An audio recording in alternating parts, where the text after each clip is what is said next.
Welcome to the Can Innovate podcast, the first ever podcast designed to showcase Canadian thought leadership. These innovators share industry insights, entrepreneurial best practices, lessons learned, and other tips that we can incorporate right into our lives, our careers, and our businesses. So let's get inspired. So we have the amazing Hani Mourra, who is a dad, a softwarepreneur, and the creator of RePurpose.io software designed to help content creators automate and distribute their podcasts and live videos across multiple platforms and grow their audience faster. Actually, I've known Hani for quite some time because I've actually been using his software for over a year as I've launched my podcast. So I'm a huge fan of Hani no matter what. And when I found out he's also Canadian, I was like, oh, this is a double jeopardy right there. So welcome, Hani. I am so honored because, I'm a huge fan of yours. But I love, let's talk about what you've been up to because we talk about the software for a podcast, but it's really about growing your audience base that other different types of marketeers could actually leverage it for any of their content marketing, right?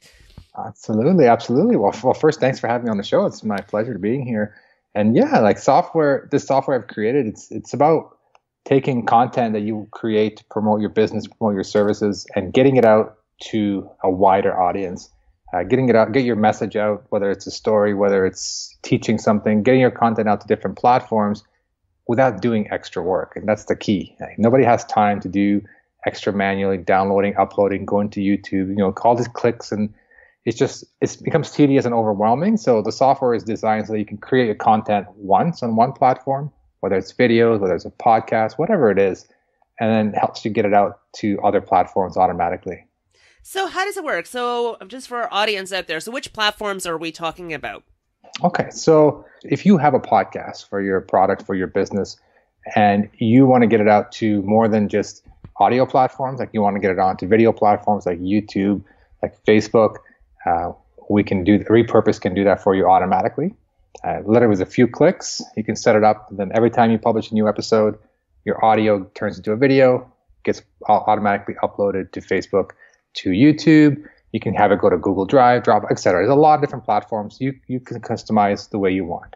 Now, if you don't have an audio podcast, you can create any kind of video or even live video. So Facebook Live is kind of not the next big thing. It is the thing to be doing now if you have a business online. It helps you engage with customers. If you're doing Facebook Lives, or even if you're doing regular videos and you're uploading them to Facebook, the software can automatically distribute that to other platforms for you. So you just upload it to Facebook, for example, a video you created, or you do a Facebook Live, and you can have it go to YouTube. You can have it converted to an audio. And if you are thinking of starting a podcast, you can have it go to your podcast service automatically. You can have it go to your Dropbox. There's so much flexibility and control.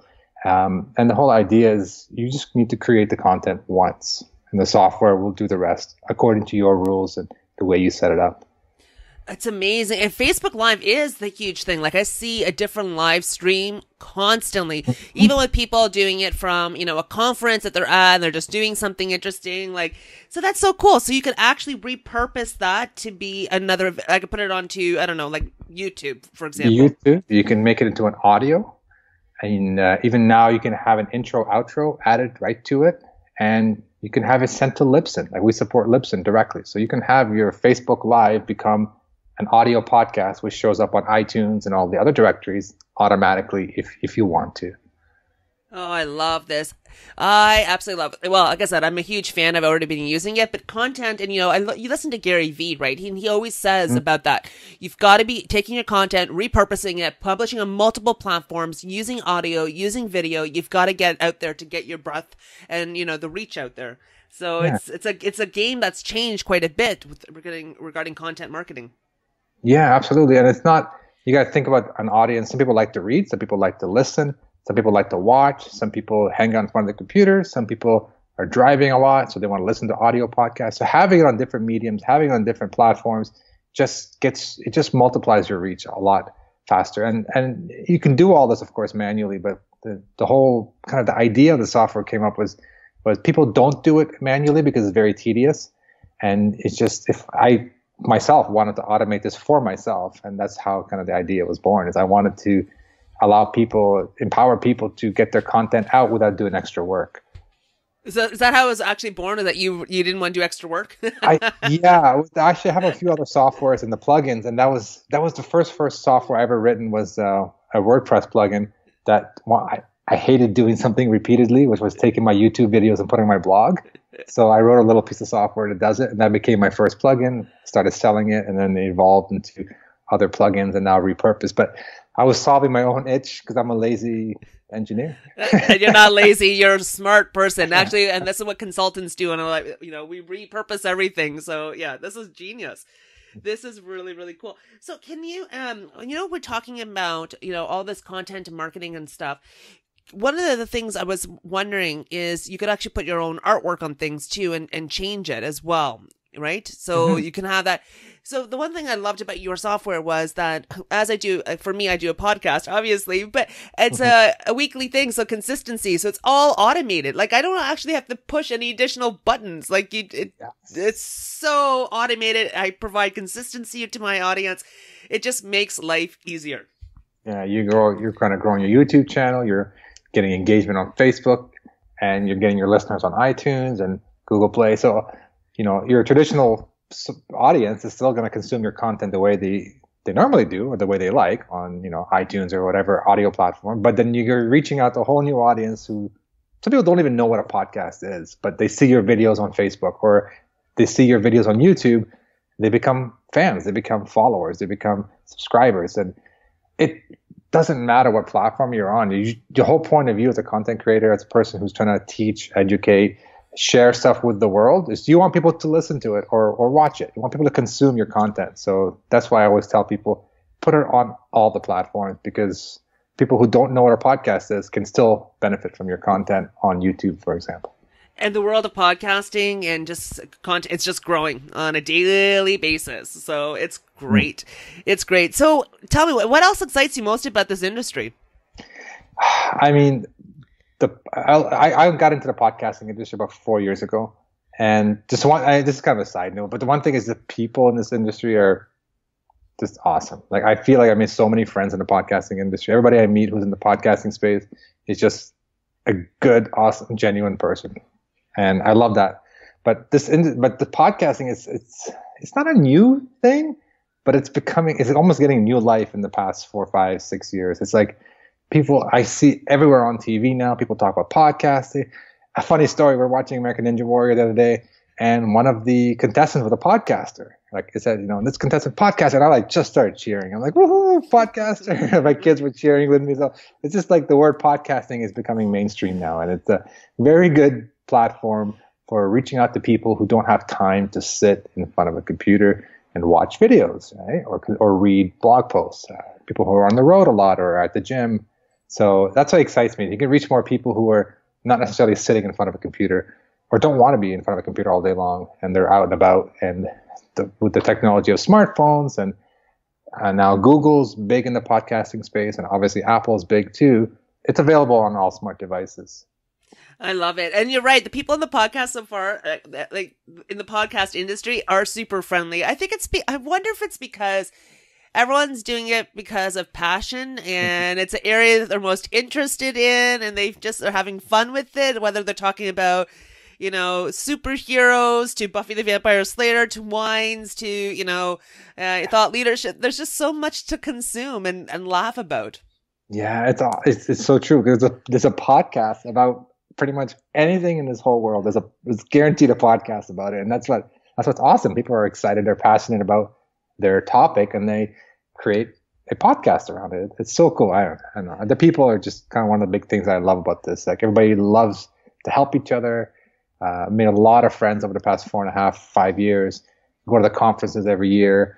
It's just a great industry. But from a technology point of view, it's just something that's like I say, is getting new life, getting new attention. And I've always been a content guy. I've always been a video guy, actually, before I got into podcasting. And to me, whether it's video, whether it's audio, you're creating content, you're helping your audience in one way or another, and you want to get that message out there. So why not kind of do both? And that's what the RePurpose software does. It helps you go from audio to video to audio, et cetera, and get it out to multiple platforms. With the touch of a button in the calendar. It's just too easy. So is there been like a lesson learned, whether either in this venture or a past venture? Because you said you created your first WordPress plugin way back when. Yeah, I'm actually at one, two, three, I think 4 plugins and a web app or online app, which is RePurpose. I'm like 5 pieces of software. I've learned a lot of lessons, a lot of lessons. But the one thing that actually I was talking to somebody, with my neighbor this morning, went out for breakfast, and I just said, like, one thing that kind of sticks in my mind is I treat customers as friends. Like, I treat people who use my software as friends. Like, how would a friend treat a friend if they have a problem? You want to help them out. And I always made myself available, especially in the beginning, more and more in the beginning, and even now, but more in the beginning, and just help people out. Like, whether it's with my software or whether with anything related to WordPress, because I knew WordPress really well.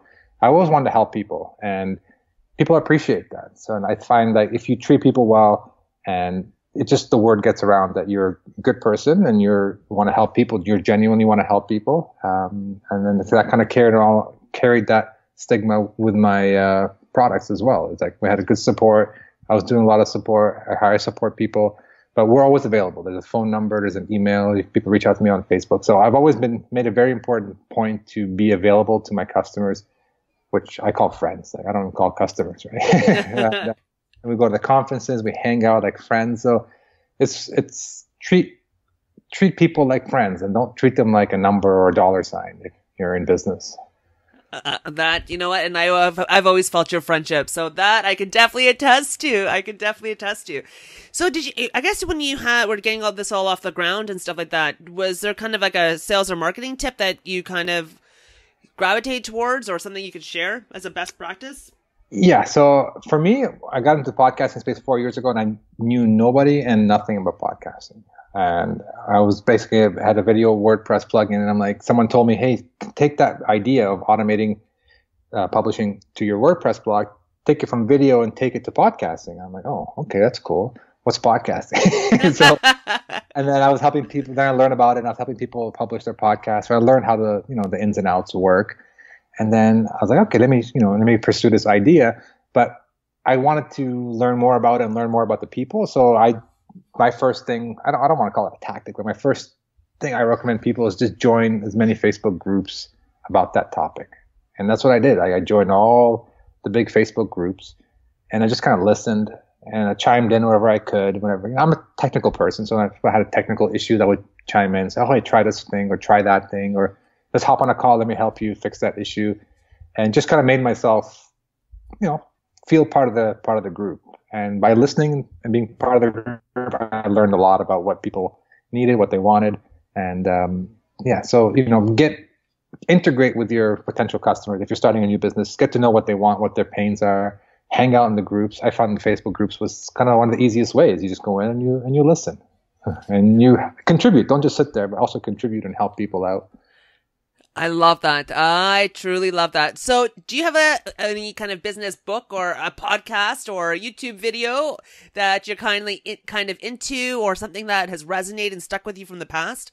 Yes. I was listening to a ton of podcasts, and then I kind of narrowed it down to literally just one for a while. Now I've expanded more, but the one I always consistently listen to every Tuesday it's called Startups for the Rest of Us. And the reason why I like that, because it's literally 2 guys who have started software businesses, and they're sharing their story. So it's entertaining, but it's also educational. You learn from their mistakes. And I was in that mindset. Like, I was starting my software business, and I learned so much, and I was enjoying myself. Like, it was fun and also learning at the same time. And so to me, like, Startups for the Rest of Us has been a huge, huge inspiration. And I learned a lot of tactics from them. Not like do this and do this, but it's more like just general ideas. Like, start small, focus on this, and then grow. Don't worry about optimizing everything. Like, just small tips that are like, oh yeah, these guys are talking from the heart. Like, they're talking from experience, because they're on this journey, and you're on this journey with them. Oh, I love that. I'm with you. I'm a kind of a podcast junkie. I was doing too many, and then I was like, oh no, too many. And then I got rid of a bunch of them, and then I missed them. So yeah, I'm back to being crazy. All I do is listen to podcasts. I don't even know what music is like anymore. Me too. I go to the gym. I'm like, listen to podcasts. My wife's like, what are you doing? how do you work out with podcast? Like, I don't know. I just get into it. Like I forget that I'm working out. I'm just in the zone and focusing on the podcast. Great. I love it. I don't know what we did with before it. But yeah, I'm with you. And I mean, the one that's been my guilty pleasure lately, and it's actually kind of embarrassing, but it's just so darn funny, is there's one from the UK. It's called My Dad Wrote a Porn. Oh, okay. It is so darn funny. It's just absolutely what you expect and what you don't expect. It's just so funny. And anyways, they went on the road. So it was like, oh wow, that's kind of cool. Now podcasting is that you could actually go see your favorite podcasters on the road and be part of a live broadcast and stuff like that. So it's really taking a different type of life on its own. That's awesome. Yeah. That's awesome. So, is there kind of a favorite Canadian secret spot, restaurant, city, town, festival that you love to kind of, chill, relax, and unwind and not listen to a podcast? I mean, we have young kids here, so we don't really go out that much. But for me, I mean, no, I don't really have a space. I have my Starbucks near my house is where when I want to get out of the house and get something done. It's kind of like my go-to hangout place. I know it's very cliche, but I go there. They got the Wi-Fi. I sit, and sometimes just being around people. Sometimes people think it's a distraction, but sometimes it's good to, especially if you're, if you work from home and you're like in a quiet place all the time. It's good to be around noise. It just, I don't know. Just some feeling of being around people just gets you more motivated. And depending what I'm working on, if it's something I need total concentration, I would do it at home. But if I need to get out of the house and just get some fresh air, I'd go down to Starbucks and just, I don't know, just get a different vibe. You get a different energy and you get different ideas. So yeah, sometimes mostly at home, but Starbucks is kind of my go-to spot for free Wi-Fi. I mean, get my work done. Hey, it's a good spot. It's a good secret spot, right? Everyone has a gem of a place that balances them. And finally, Hani, how can our listeners connect with you? Like I said, I like to be available. I'm always available on Facebook and Twitter. Not much on Instagram, Facebook and Twitter. But if you go to hanimourra.com, it basically has my link to my Facebook. It has links to my Twitter, my blog, and some of the products that we talked about as well. So it's just kind of I decided to make this single page, hanimourra.com, hanimourra.com, and you can, I'd love to connect with you. Absolutely. Sounds good. They'll be all in the show notes, so you'll just be one click away for them to repurpose everything. Awesome. Thank you so much, Hani. Totally my pleasure. Thanks for having me on. Thanks for tuning in this week. I hope you enjoyed this episode as much as I did. And next week I got another really fun episode. You'll be surprised at the topics we're going to cover. But anyways, in the meantime, you don't have to wait till next week to connect with us. You can connect with us always on all the different social media links. You can even send us a review. That's another great place to give feedback. And of course, our new newsletter that has tons of new golden nuggets and of course, discounts galore. Actually, our tools section of the website also have it. And please feel free to nominate another innovator out there. And I can't wait to talk to you next week.